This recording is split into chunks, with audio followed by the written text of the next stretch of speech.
Hello everyone, this is Crota giving you a shoutcast in a game between Mousesports' Mana versus versus EG Idra here on Tall Dareem Altar. Now, first of all, I want to say that Idra is spawning as the green Zerg player, and if you couldn't tell, Mana using the Mousesports account on the North American servers, spawning as the yellow Protoss. This is Tall Dareem Altar. This is a rather larger map.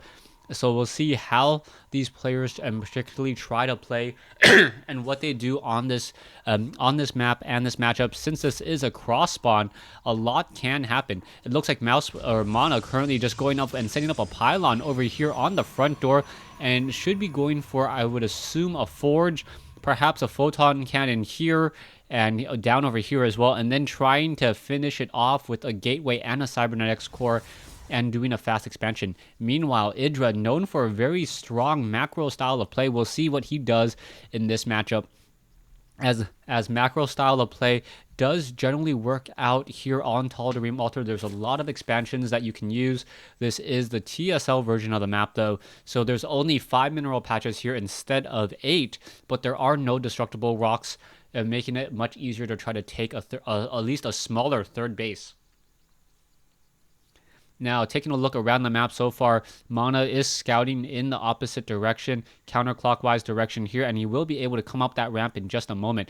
We do also have an Overlord coming in here by Idra, as a hatchery going to be placed down very, very early. So a hatchery before the 2-minute 30-second mark. I think that was actually a 16 hatchery, so that was a very economic hatchery. It is a little bit greedy in terms of the overall pace of the game, but we'll see if it actually pays out for him, as a drone now chasing around this probe in order to make sure that there is not any additional proxy pylons placed down. A forge has been placed down here, so it looks like we will be getting a photon cannon in just a moment, or perhaps a nexus first, as the nexus does make a little bit more sense. But there is an issue now where we are going to see Mana currently supply locked at 18/18, unable to train up any additional units. But again, then again, we could say that Idra is at the same predicament as well, finally sacrificing one of his drones to build an extractor and freeing up some supply. Perhaps we will see an Overlord and some Zerglings in just a moment, as Idra has yet to use that last supply there. We are also continuing to see Idra scouting out in the clockwise direction. He will quickly find his opponent, but by that time, I believe this front door will already be completely sealed, and with the photon cannon now warping in, the photon cannon builds rather quickly. I believe it's the fastest out of all the base defenses.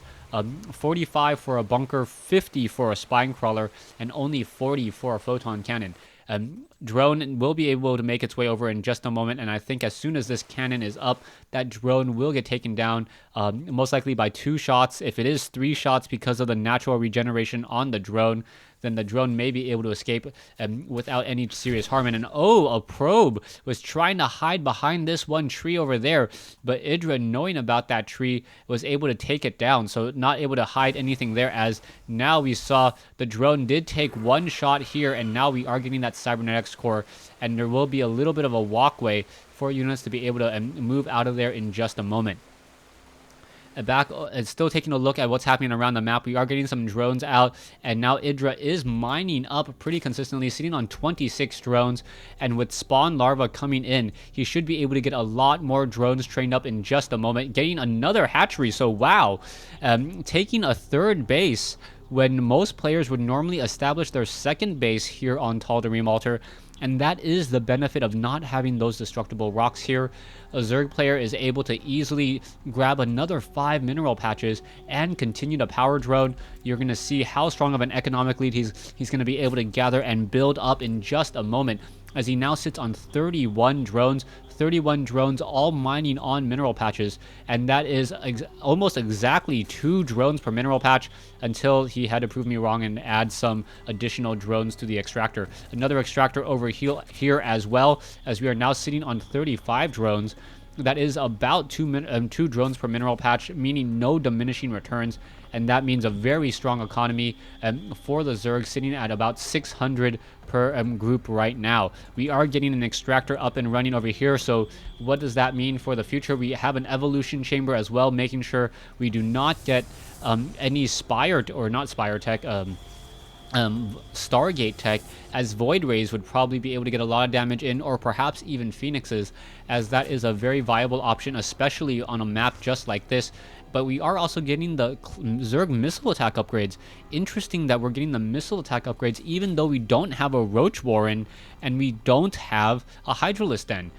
So there we go. Finally, the Roach Warren coming online, and now we are teching the tier 2 as well. So a lot of drones now being transferred. It looks like they're going to be transferred over here as a Queen now makes the very, very slow walk off of creep and coming over to this hatchery. And taking a look at the income now, we should start to see a very, very large income coming in, perhaps somewhere in the realm of 14 to 1500 off of the 21 mineral patches by Idra. Meanwhile, Mousesports' Mana sitting over here just mining away. He does have a decent number of harvesters, 44 at this time, and continuing to chrono boost them as well. Sentry is now trying to take down the scouting Overlord. Overlord will get taken down with relative little issues whatsoever, as another Overlord tries to come in here as well. But he does see the additional gateways, but he doesn't see the Twilight Council.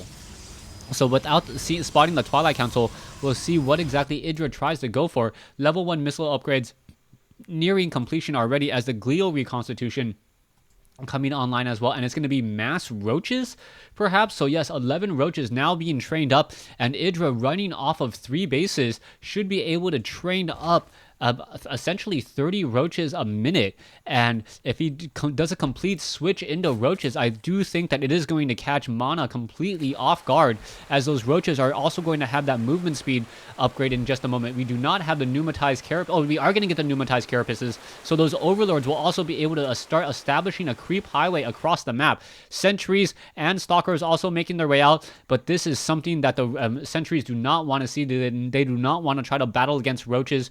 Roaches do have a decent range to shoot past those force fields, a range of 4, as a probe now coming in over here, and we may get a little bit of a flank here. Roaches on one side, and now overlords coming in from the other. The roaches perhaps going to get some damage as the Glial reconstitution about to be completed. Army wise, you can see how much larger Idra's mineral army is, but not that much larger in terms of gas. But the reconstitution and the Zerg level 2 missile upgrades, 2-0 upgrades on roaches, meaning that they're essentially doing about 15% more damage per round of attack, and that is going to be absolutely huge in just a moment, as we now are sitting at 20 roaches. Overlords are spewing creep all across the map as well, trying to make sure that no expansions are being built. Income, Zerg having a significant advantage now, 500 minerals more a minute, as the roaches are starting to battle it out. Roaches trying to give chase, force fields coming in from one side, but roaches now coming in from the other side as well, as those sentries trying to get it within position, and those force fields finally coming in as well. So both sides battling it out. Mana in a little bit out of position here, as those roaches are 1-0 upgraded. And as the battle rages on, in about, 80 seconds, we're going to have 2-0 upgraded roaches. The front door, it is not going to have enough to fend off this attack. This cybernetics core is going to be vulnerable just outside of combat range of this photon cannon, and with so many roaches now knocking on this front door, that damage is going to be dealt, and rather quickly. The roaches just simply pushing their way in. But are we going to get a force field? It looks like the sentries are now trying to come in. Are they going to get a force field there? Roaches able to just battle it out now, trying to go after some units. These roaches just need to take down the buildings instead of trying to attack the stalkers over here, and it looks like that gateway is going to go down, and with no additional sentries nearby, the roaches simply attack, moving straight into the base. And Mana has to say GG. So Mana losing to Idra here on Tal'Darim Altar, and it is going to be a Game 2. Game 2 taking place, I believe, on Shakura's Plateau. Thanks for watching. Thanks for listening. Hope you guys enjoyed Game 1 in this best of 3 matchup.